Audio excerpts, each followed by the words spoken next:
Bismillahirrahmanirrahim. Assalamualaikum warahmatullahi wabarakatuh. Terima kasih banyak partisipan. Sekarang sudah ada 167 orang dan terus bertambah saya kira.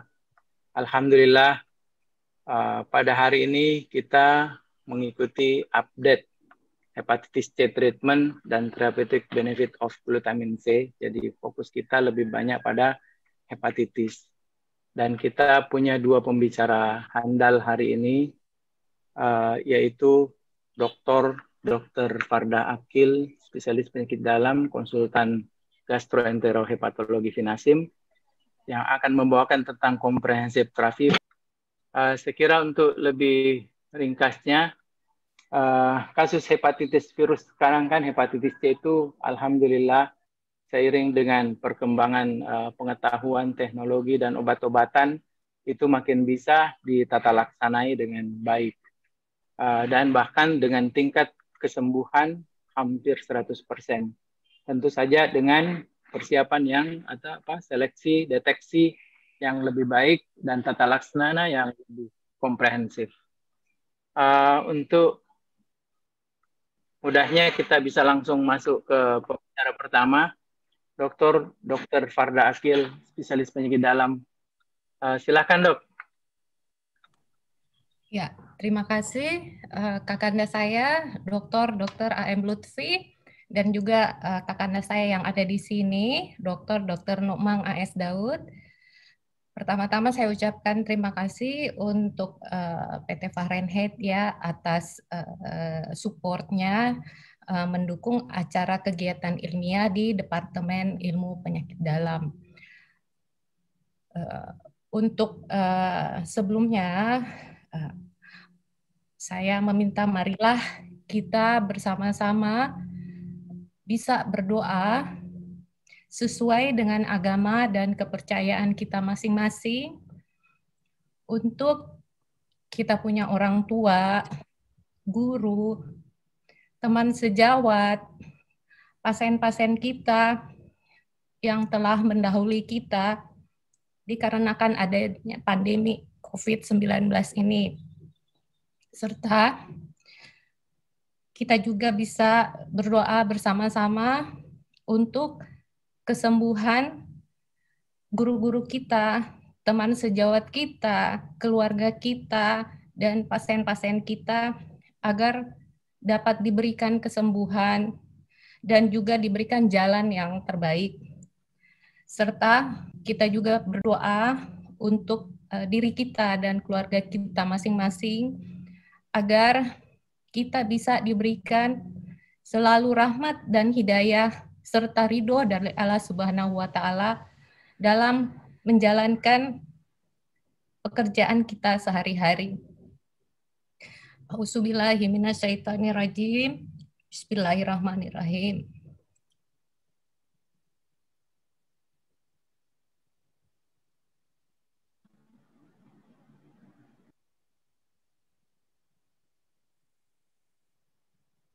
Amin ya Rabbil Alamin. Terima kasih semua. Ya, Bismillahirrahmanirrahim. Pada hari ini saya akan membawakan materi yang berjudul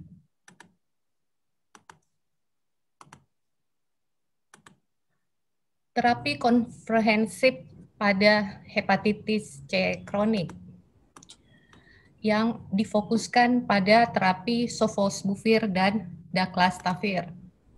Sebagaimana kita ketahui bahwa secara klinis yang sering kita temukan sehari-hari jenis dari hepatitis virus ada 3, yaitu virus hepatitis A, B, dan C.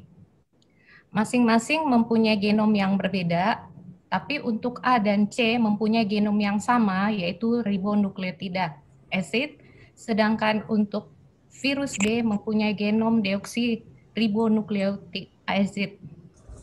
Adapun transmisi rute dari virus hepatitis A, B, dan C ini seperti terlihat pada gambar ini, kita bisa lihat bahwa pada hepatitis virus A transmisinya lebih banyak melalui pencernaan fekal oral Kemudian untuk virus hepatitis B melalui cairan tubuh, yaitu terutama darah, dan ini sama juga ditemukan pada virus hepatitis C, yaitu darah. Selain itu, hepatitis B juga ditransmisikan melalui cairan semen dan vagina. Untuk pencegahan dari hepatitis virus, ketiga jenis hepatitis virus ini memang yang sudah ada kita ketahui adalah adanya vaksin untuk hepatitis virus A dan B. Sementara untuk vaksin hepatitis virus C saat ini memang masih dalam tahap fase penelitian. Yang saya tidak salah itu dari beberapa tahun lalu itu sudah masuk ke fase 3 di Eropa. Namun dikarenakan dengan adanya terapi terbaru dari hepatitis virus A yang ternyata seperti yang disampaikan tadi oleh Dr. Lutfi, angka kesembuhan bisa dicapai malah hampir 100%. Sehingga tata laksana untuk hepatitis virus C ini lebih difokuskan pada untuk tata laksana pengobatan.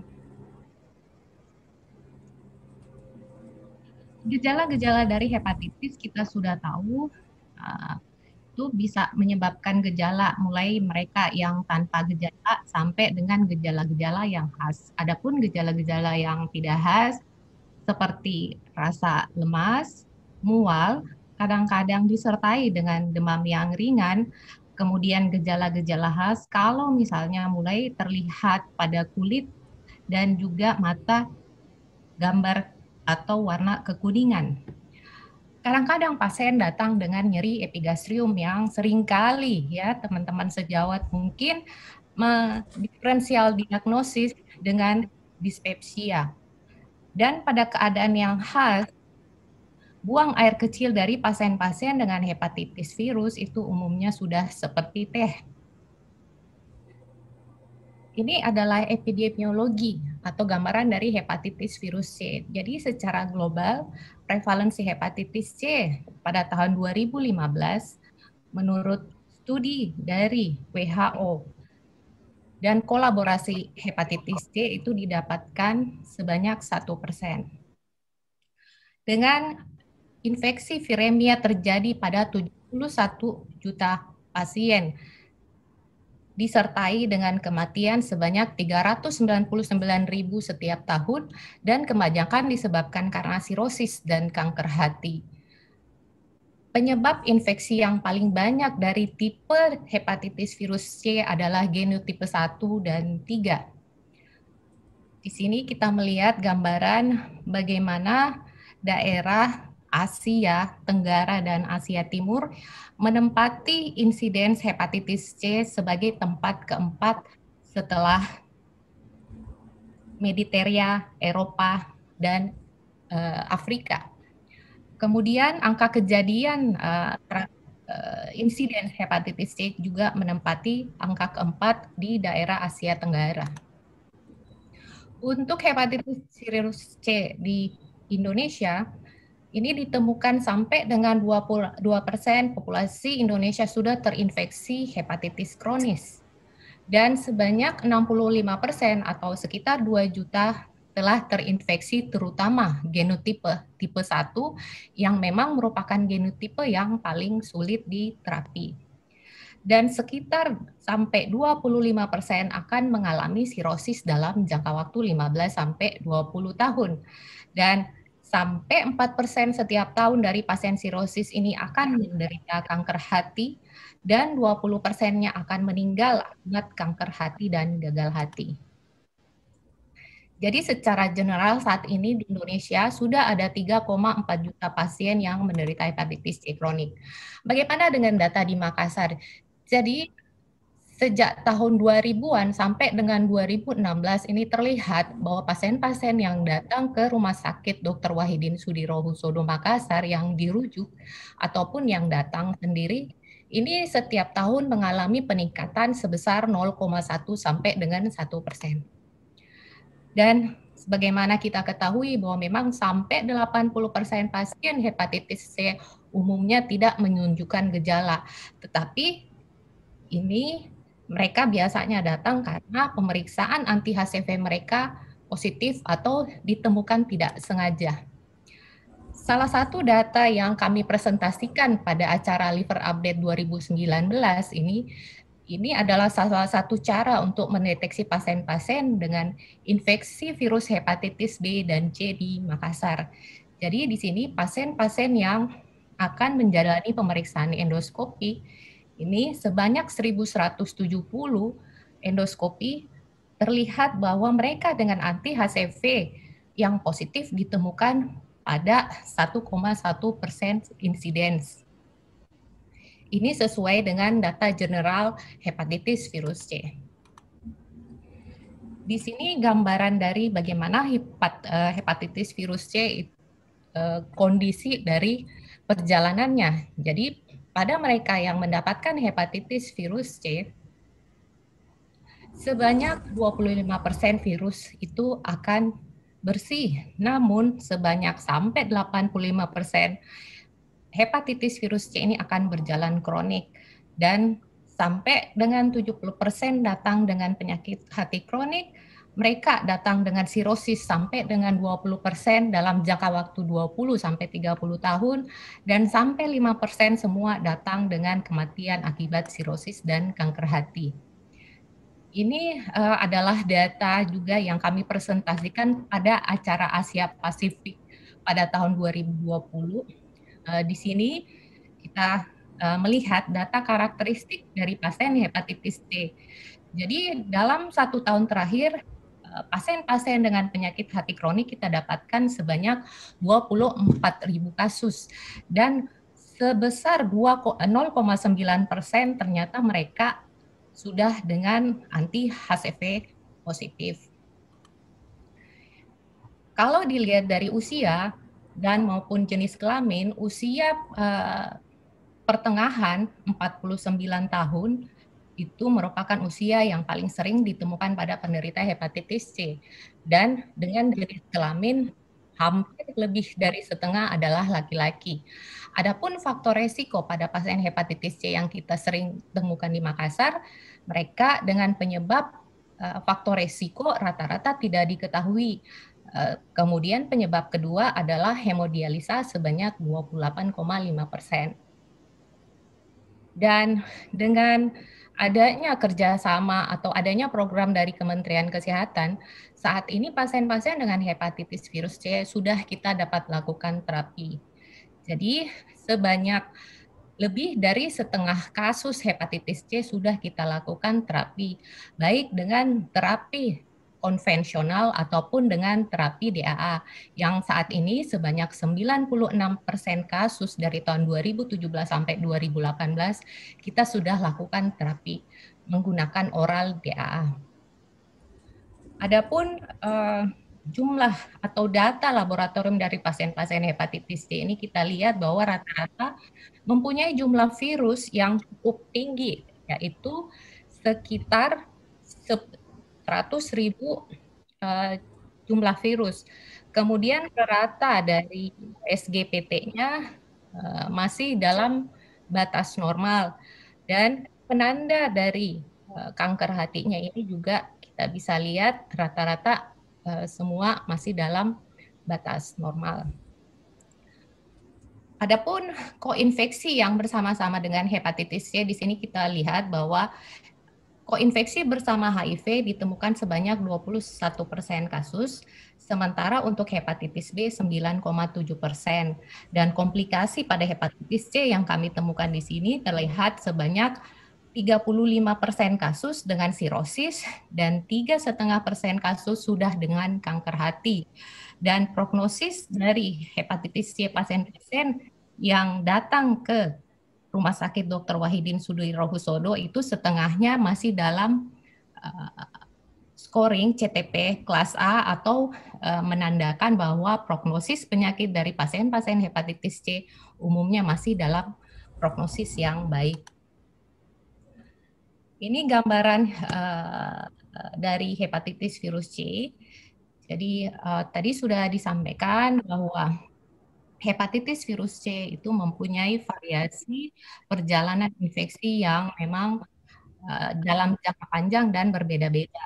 Infeksi hepatitis virus C ini kadang-kadang ditemukan bermanifestasi sebagai ekstrahepatik pada 75% kasus dan umumnya datang dengan gejala-gejala yang tidak spesifik seperti rasa lemah, mual, nyeri abdomen, dan penurunan berat badan. Dan dikatakan bahwa perkembangan ternyata pada pasien-pasien hepatitis C untuk terjadi fibrosis dan sirosis itu mengalami perkembangan yang sangat cepat. Dan resiko untuk terjadinya gagal hati, kanker hati maupun yang berhubungan mortalitas akibat penyakit hatinya itu sendiri seperti gagal hati itu ditemukan sebesar 2,9%, kanker hati 3,2%, dan kematian karena penyakit hatinya sendiri 2,7%. Bagaimana kita menilai evaluasi pasien dan bagaimana kita melakukan pada akhirnya terapi untuk pasien-pasien hepatitis C?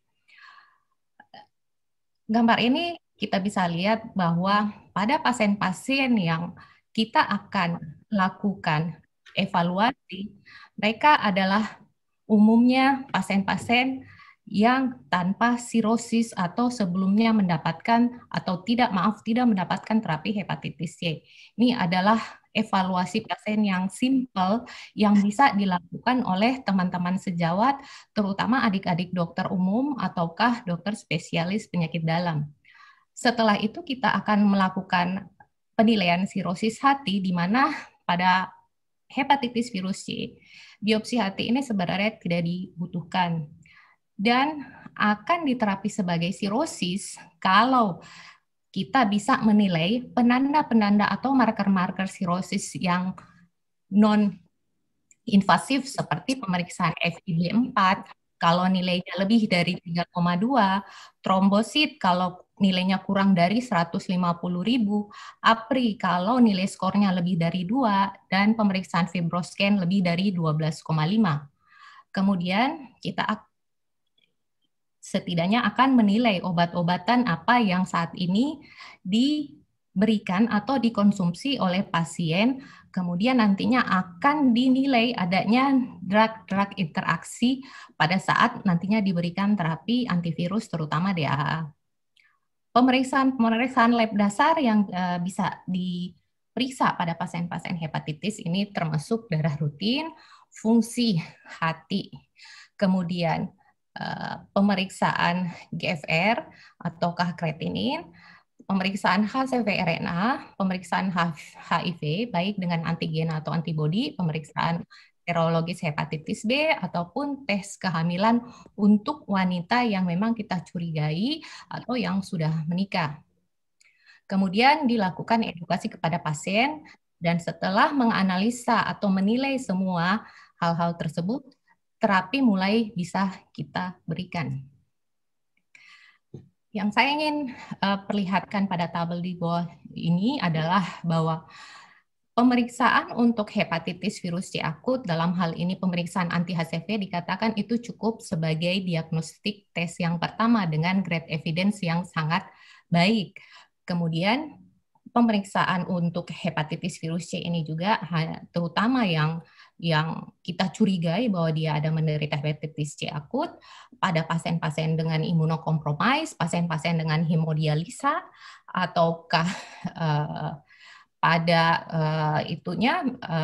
kita melihat bahwa analisa yang selanjutnya yang kita berikan pada pasien-pasien seperti ini adalah pemeriksaan tes HCV-RNA.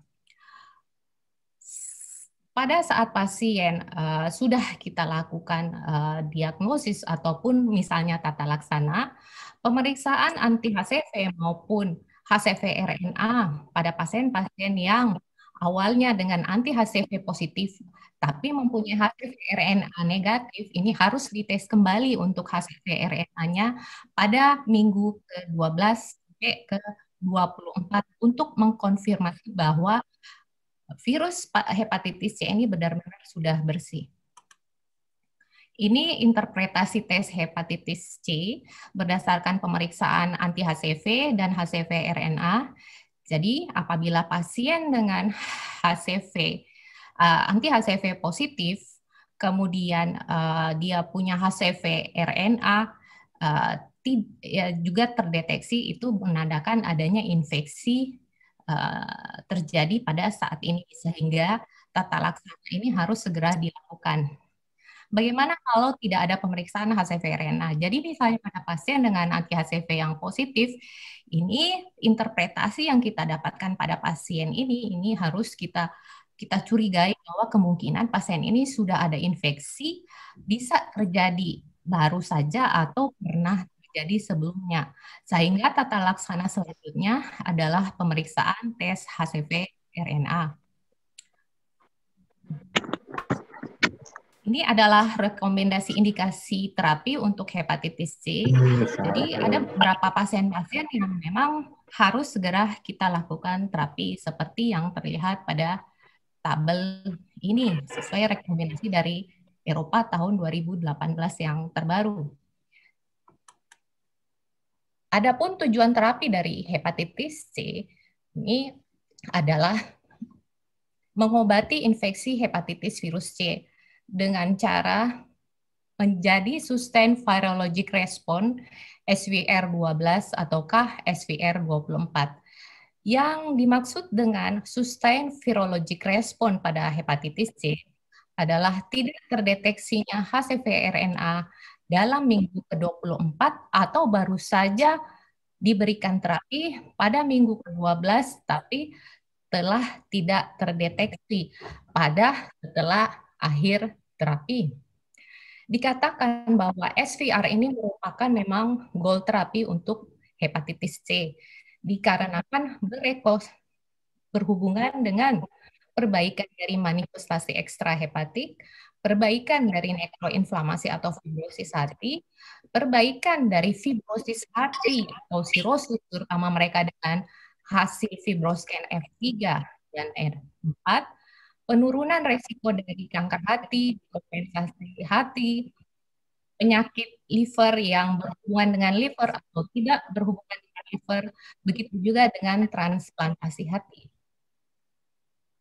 Terapi hepatitis C ini memang merupakan salah satu intervensi yang sangat dibutuhkan untuk menurunkan global burden dari penyakit hepatitis virus.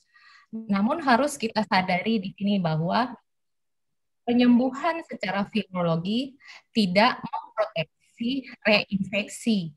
Jadi pada pasien-pasien yang sudah mendapatkan SVR 24 maupun SVR 12 itu tidak mencegah kemungkinan dia mengalami reinfeksi apabila termasuk pasien-pasien dengan risiko tinggi. Beberapa guidelines yang diberikan untuk terapi hepatitis virus C mulai dari perkumpulan hepatologi di Eropa, Amerika, kemudian Amerika yang bekerjasama dengan perkumpulan infeksi Asia Pasifik, dan begitu juga perkumpulan peneliti hati Indonesia, di mana penata laksana hepatitis C di Indonesia kita telah keluarkan sejak tahun 2017.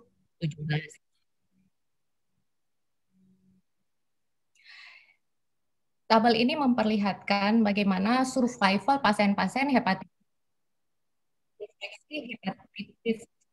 hepatitis kronik yang berhubungan dengan sustained viral response.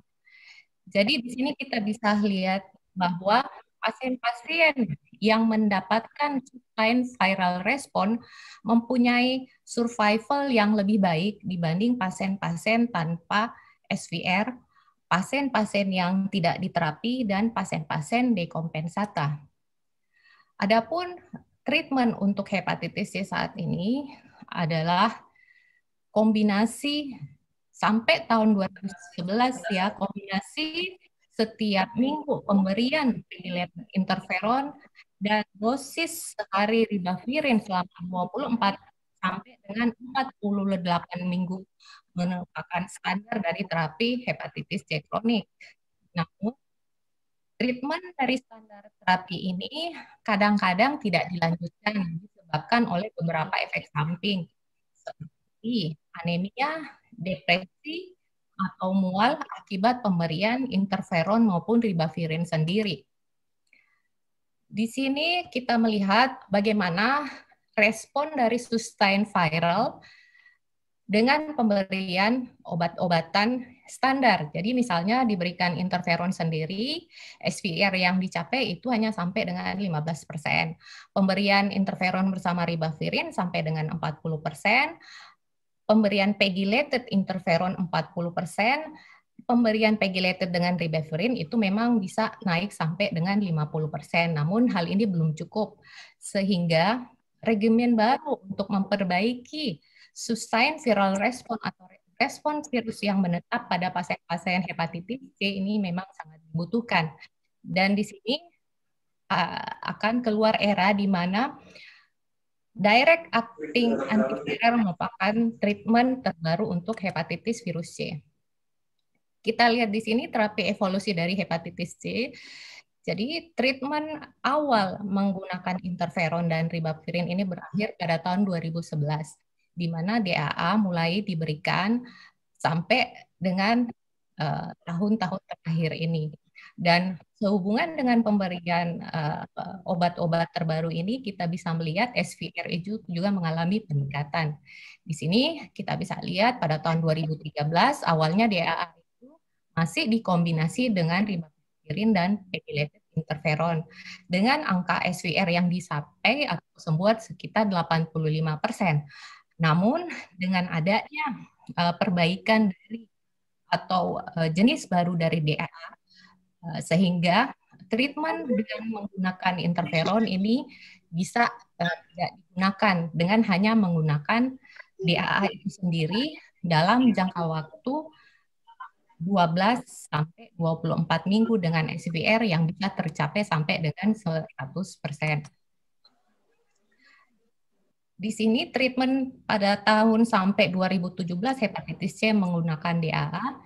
Ini kita lihat, ini terapi ini sangat efektif dan sangat tertoleransi oleh pasien-pasien, dan ini didapatkan pada semua jenis dari DAA.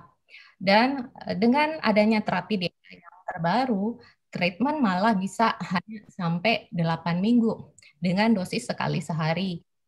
Terapi tidak membutuhkan ribavirin, dan terapi-terapi DA yang terbaru ini umumnya untuk semua genotipe, untuk pasien-pasien cirrhosis maupun mereka dengan gangguan ginjal yang berat.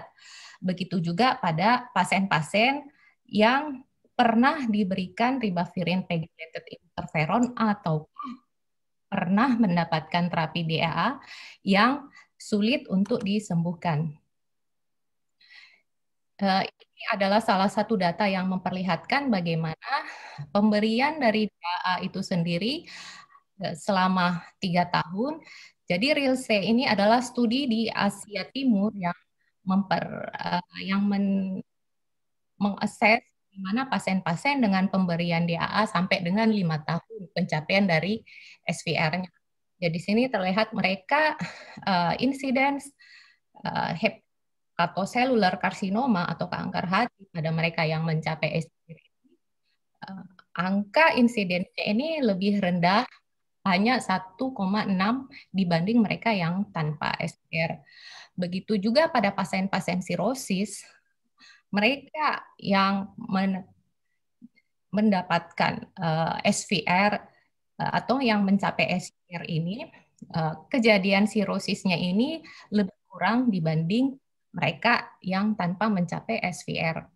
Adapun faktor yang mempengaruhi adanya kejadian kanker hati pada pasien-pasien hepatitis C yang diberikan DAA atau mereka yang tidak mencapai SVR ini, di sini terlihat bahwa analisa multivariat, faktor yang paling berperan ini adalah kadar dari alfa-fetoprotein, baik pada pasien-pasien dengan sirosis maupun yang non-sirosis. Sehingga memang idealnya bahwa pasien-pasien sirosis terutama sebenarnya itu harus mendapatkan follow-up untuk penilaian dari alfa-fetoproteinnya. Ini satu penelitian dari Spanyol yang memperlihatkan bagaimana resiko untuk kanker hati ini sangat rendah pada mereka yang mendapatkan terapi DAA dengan hepatitis virus C dan fibrosis F4. Jumlah pasien 500 orang. Jadi di sini terlihat bahwa insiden kanker hati pada pasien ini hanya belum atau tidak mencapai 1% dengan kumulasi insiden untuk terjadinya kanker hati itu membutuhkan waktu 36 bulan. Di sini faktor yang mempengaruhi adalah jenis kelamin laki-laki dan usia lebih dari 55 tahun dengan hazard rasio 7,16.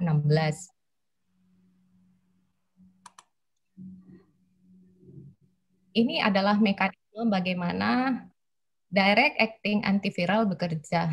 Jadi kerja dari DAA itu sendiri itu ditargetkan pada 3 protein dari virus hepatitis C, yaitu yang bekerja menekan protease dari protein non-struktural 3A, protein non-struktural 5A, dan polimerase non-struktural 5B. Protein-protein ini sangat penting pada replikasi atau siklus hidup dari hepatitis virus C, di mana target dari protein ini kita bagi menjadi obat-obat yang bekerja dalam mengintervensi protein hepatitis virus C dan obat-obat yang bekerja dalam menekan hepatitis virus C. Ini yang saya bahas mengenai target DAA dalam mencegah replikasi hepatitis virus A, yaitu obat-obat non-struktural polimerase 5B, yaitu sofosbuvir, dan non-struktural 5A, yaitu daclastavir. Ini adalah gambaran karakteristik dari kerja DAA berdasarkan 3 protein target, yaitu di sini tadi sofosbuvir bekerja pada non-struktural 5B nukleosida inhibitor. Potensi dari virus untuk sofosbuvir berdasarkan jenis dari penekanan protein ini mempunyai potensi yang intermediate sampai dengan tinggi, dengan coverage semua genotipe dari hepatitis virus C, mulai dari genotipe 1 sampai dengan genotipe 6. Dan mempunyai resistensi barrier yang sangat tinggi. Ini dikarenakan karena sofosbuvir itu sendiri bekerja terikat pada enzim katalitik dari protein, sehingga viral tersebut tidak bisa menghasilkan suatu jenis mutasi yang bisa menyebabkan resistensi virus. Kemudian untuk daclastavir yang bekerja di non-struktural 5B non-nukleosida inhibitor, ini mempunyai potensi yang sangat tinggi antivirusnya, mengcover genotipenya semua juga 1 sampai 6, namun kekurangannya adalah resistensi bariernya sangat rendah sehingga mudah terjadi resistensi. Namun dengan adanya kombinasi sofosbuvir dan daclastavir, potensi antivirus menjadi lebih baik lagi. Begitu juga dengan barrier resistensi virusnya menjadi lebih baik dengan kombinasi antara sofo dan daclastavir. Di sini kita bisa lihat bahwa daclastavir memang merupakan kelas yang pertama dari replikasi non-struktural 5A hepatitis virus C. Dan begitu juga dengan sofosbuvir. Keduanya sudah disampaikan mempunyai antivirus yang bagus dan coverage genotipe 1 sampai 6 dan hanya diberikan dengan dosis sekali sehari. Daclastavir terutama sudah di-approve oleh Badan Makanan di Eropa dan di Amerika, begitu juga di Jepang dalam penggunaannya pada hepatitis virus C kronik yang bisa dikombinasi dengan obat-obat lain. Kombinasi Nasi terutama SOFO dan DAKLA ini sekali sehari bisa mencapai sustained viral response sampai dengan 100% baik pada pasien-pasien yang baru pertama kali diterapi ataupun pada pasien-pasien yang sudah pernah dilakukan terapi sebelumnya. Dan dikatakan efikasi yang sangat baik juga bisa ditemukan pada pasien-pasien dengan selain genotipe ya, ini adalah pasien-pasien dengan sirosis hati kompensata, mereka yang akan mendapatkan transplantasi hati, dan mereka dengan koinfeksi HIV.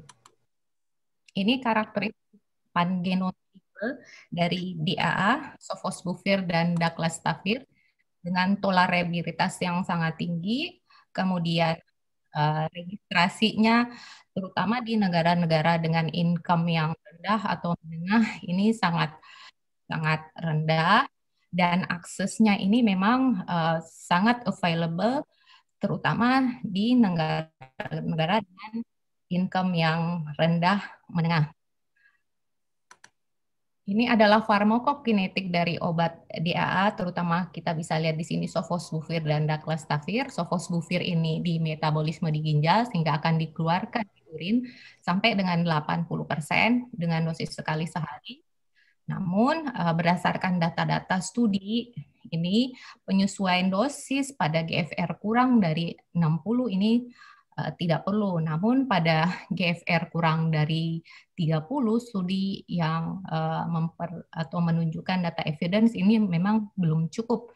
Namun berdasarkan pengalaman yang biasa kita berikan pada pasien-pasien ini, terutama pada pasien-pasien yang dilakukan hemodialisa, GFR yang di bawah 30 ini juga pada saat ini belum memberikan masalah yang serius. Kemudian untuk pemberian daclastavir ini metabolismenya di ginjal dengan eliminasi 80% di feses sekali sehari dan tidak memerlukan penyesuaian dalam gangguan dari fungsi ginjal. Tadi seperti saya sudah sampaikan bahwa hepatitis virus C ini mempunyai beberapa genotipe. Dengan genotipe 1 merupakan genotipe yang paling sering ditemukan sebanyak 46% dari kasus-kasus hepatitis C. Kita bisa lihat di sini dari gambar ini bahwa Indonesia mempunyai genotipe 1, 3, 5, dan 6. Dan memang genotipe 1, 3 merupakan genotipe juga yang dominan ditemukan di Indonesia. Sehubungan dengan fungsi dari genotipe ini, memang bahwa genotipe 1 merupakan genotipe yang memang paling sulit untuk diberikan pengobatan. Kemudian untuk genotipe 3 merupakan genotipe yang paling sering mengalami resistensi. Sehingga penilaian ada beberapa keadaan-keadaan memang bahwa penilaian genotipe hepatitis virus ini memang dibutuhkan, terutama kalau memang pasiennya mempunyai genotipe 1 atau 1A atau 1B. Karena ini akan membutuhkan tambahan pemberian ribavir. Ini salah satu contoh terapi menggunakan DAA tanpa interferon pada pasien-pasien yang memang agak sulit diobati, yaitu pada genotipe 1, tapi di sini kita lihat bahwa sustained viral atau respon virus menetap bisa didapatkan 92 sampai 100% dengan pemberian DAA. Ini beberapa clinical trial mengenai kombinasi daclastavir dan sofosbuvir pada pasien-pasien yang sudah pernah dilakukan terapi hepatitis C atau yang belum pernah diberikan hepatitis C.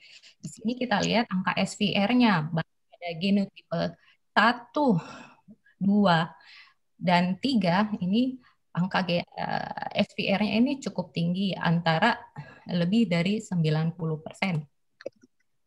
Ini juga satu penelitian yang memperlihatkan bagaimana pemberian daclastavir dan sofosbuvir pada genotipe 3 yang merupakan genotipe yang sering mengalami resistensi. Ternyata dengan pemberian sofo dan daclastavir selama 12 minggu, angka dari sustained viral response bisa dicapai sampai dengan 96%.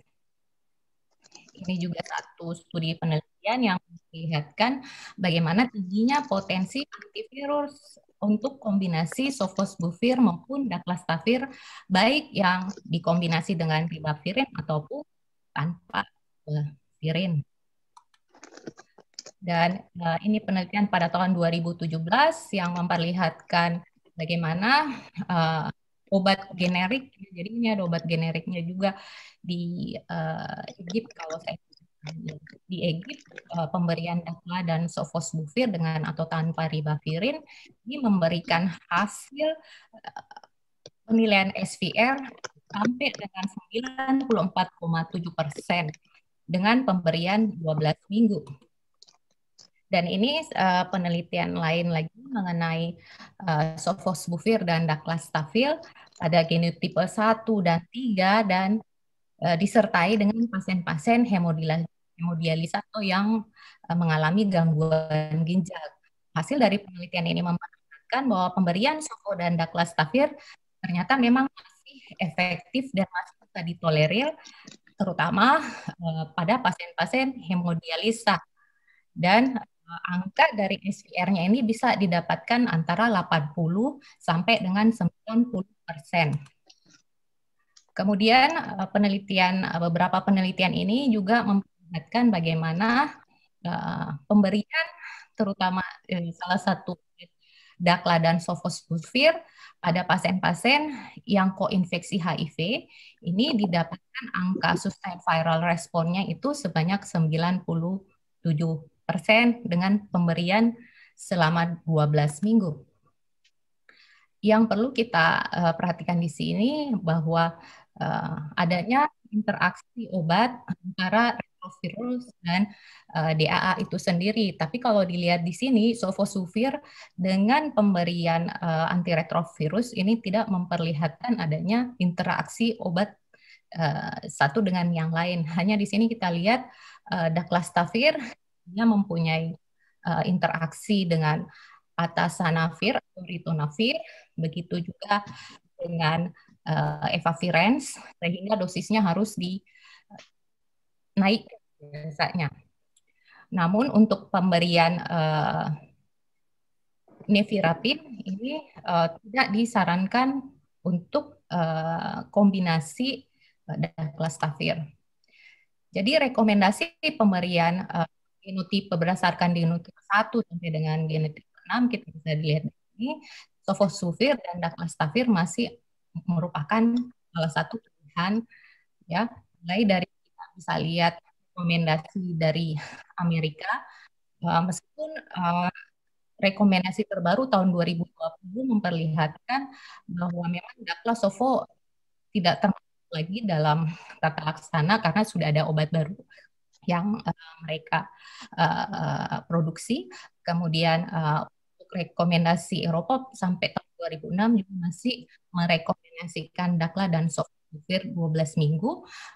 Untuk Perhimpunan Peneliti Hati Indonesia ini masih memberikan daclastavir dan sofosbuvir 12 minggu untuk pasien yang sirosis dan yang sirosis selama 24 minggu tanpa melihat genom. Bagaimana hepatitis C dengan COVID-19? Karena sekarang sedang pandemi COVID-19, saya minta maaf dokter, saya agak itu sedikit mengenai COVID-19. Jadi kita bisa lihat di sini dengan adanya impact COVID-19,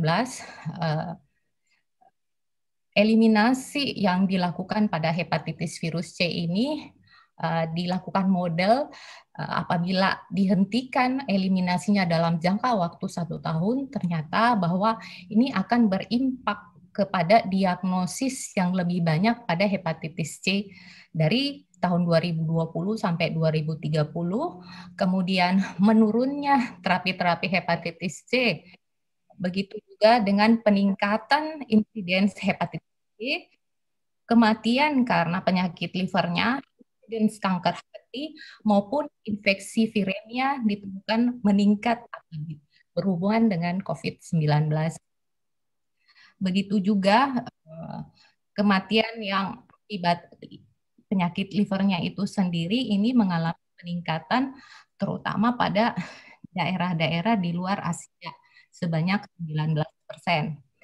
Bagaimana dengan dari income itu sendiri COVID-19 dengan eliminasi hepatitis C? Jadi di sini di modeling juga kalau ternyata dalam 1 tahun tidak dilakukan tata laksana terapi hepatitis C ini yang berpengaruh income pada terapi yang hilang ataukah insiden hepatitis yang berlebihan terjadi, ini terutama mereka dengan income yang menengah. Kemudian kalau misalnya terjadi kejadian kanker hati yang lebih banyak, begitu juga kejadian dengan kematian akibat penyakit livernya itu sendiri, ini terutama terjadi pada mereka dengan income yang tinggi. Jadi bagaimana hubungan SARS-CoV-2 dengan liver itu sendiri? Jadi ini beberapa mengapa terjadi kerusakan hati pada infeksi SARS-CoV-2. Jadi ada beberapa penyebab yang bisa terjadi mulai dari adanya sepsis atau respons inflamasi yang berat, adanya kerusakan oksi akibat sepsis sendiri atau inflamasi yang berlebihan, penyebab yang bisa menyebabkan dili akibat pemberian obat-obatan, terjadinya mikrotrombosis pada sinusoid hati, ataukah kerusakan langsung SARS-CoV-2 dan beberapa faktor multifaktorial yang sampai saat ini masih diteliti. Ini akan menyebabkan terjadinya gangguan fungsi hati, terutama SGD, gamma GP, bilirubin pada pasien-pasien, begitu juga penurunan dari albumin diakibatkan masuk ke dalam sel hati melalui reseptor S2 yang memang ditemukan cukup banyak di tulang rusuk sampai dengan 60%. Kerusakan liver akibat COVID-19 ini ternyata ditemukan sebanyak sampai setengah kasus-kasus pasien COVID yang masuk rumah sakit. Kerusakan yang signifikan pada hati ini sampai 78% ditemukan pada mereka yang meninggal akibat COVID. Jadi di sini kita bisa lihat gambaran abnormalitas antara penyakit liver dan COVID-19. Jadi ini bisa disebabkan karena adanya strombositokin, kemudian dili, kemudian adanya kerusakan langsung di biliar, dan adanya mikrotrombus atau iskemia. Gambaran-gambaran yang bisa kita dapatkan terutama adalah peningkatan enzim transaminase, begitu juga dengan peningkatan bilirubin. Namun pada penurunan albumin ini umumnya ditemukan pada keadaan strombositokin dan iskemi atau mikrotrombus. Untuk gamma GT atau alkali fosfatase lebih banyak ditemukan akibat dalam bentuk kerusakan langsung saluran biliar. Ini adalah penelitian dari Inggris yang memperlihatkan bagaimana efek COVID-19 pada penyakit liver sebelumnya. Jadi di sini ternyata penyakit liver itu sendiri akan menyebabkan kematian pada pasien COVID dengan angka sebesar 1,75 kali. Ini juga satu penelitian skur sirosis dari Eropa. Ya, ini memperlihatkan angka kematian mereka pasien-pasien dengan COVID dan ada penyakit hati kronik ini meningkat terutama pada pasien-pasien dengan krisis hati. Ini adalah statement konsensus Amerika dan Asia Pasifik mengenai hubungan COVID-19 dan gangguan fungsi hati. Jadi di sini mereka katakan bahwa sebenarnya tes SARS-CoV-2 pada pasien-pasien yang sirosis atau hepatoselular karsinom atau kanker hati yang simptomatik itu mempunyai nilai ambang yang sangat rendah. Sehingga kalau ada pasien COVID-19 disertai dengan peningkatan enzim transaminase, itu disarankan untuk mencari etiologi yang COVID seperti virus hepatitis ataupun dili. Jadi di sini salah satu contoh misalnya SGOT lebih tinggi daripada SGPT, kemungkinan ada ataukah kerusakan dari jantung, iskemia atau sindrom pelepasan sitokin.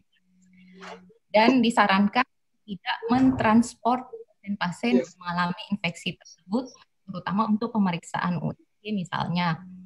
Kemudian peningkatan enzim transaminase ini kan dikatakan tidak merupakan kontrindikasi pemberian obat-obat seperti remdesivir atau tocilizumab, kecuali kalau nilainya lebih dari 5 kali nilai normal. Dan disarankan untuk secara reguler memonitor fungsi hati pada pasien-pasien yang rawat inap, terutama mereka yang menggunakan remdesivir atau tocilizumab. Ini konsensus yang terakhir mengenai manajemen pada pasien-pasien dengan penyakit hati yang stabil rawat jalan. Jadi di sini kita mengatakan bahwa tidak perlu pasien-pasien dengan COVID-19 evaluasi khusus di klinik liver. Jadi disarankan dilakukan pemeriksaan di tempat lain. Dikarenakan juga karena adanya resiko pasien-pasien penyakit liver yang lain bisa mengalami dampak penularan. Kemudian terapi untuk hepatitis B dan C-nya ini tetap dilanjutkan, dan memulai terapi hepatitis C pada pasien COVID ini umumnya tidak disarankan dulu. Dengan itu bahwa nanti setelah perbaikan dari COVID-19-nya, terapi hepatitis C bisa diberikan kembali. Secara kesimpulan, semua pasien-pasien dengan infeksi hepatitis virus C itu harus diterapi di luar dari adanya jenis genotipe ataupun fibrosis hatinya. Hal ini bisa mencegah morbiditas dari fibrosis maupun kanker hatinya. Daclastavir dan sofosbuvir dengan atau tanpa ribavirin ini mempunyai angka sustained viral yang sangat tinggi, bisa sampai lebih dari 9%. Ini terutama bisa diberikan pada pasien-pasien non-sirosis ataupun sirosis, pasien hemodialisa, dan pada pasien-pasien HIV. Terima kasih atas perhatiannya. Assalamualaikum warahmatullahi wabarakatuh. Saya kembalikan ke Dr. Lutfi. Waalaikumsalam warahmatullahi wabarakatuh. Saya kira cukup jelas tadi Dr. Farda menyampaikan dari berbagai aspek, terutama hepatitis C yang apakah koinfeksi dengan HIV ataupun koinfeksi dengan coronavirus, itu ada beberapa, dan silakan disiapkan pertanyaannya untuk dimasukkan ke dalam kolom chat.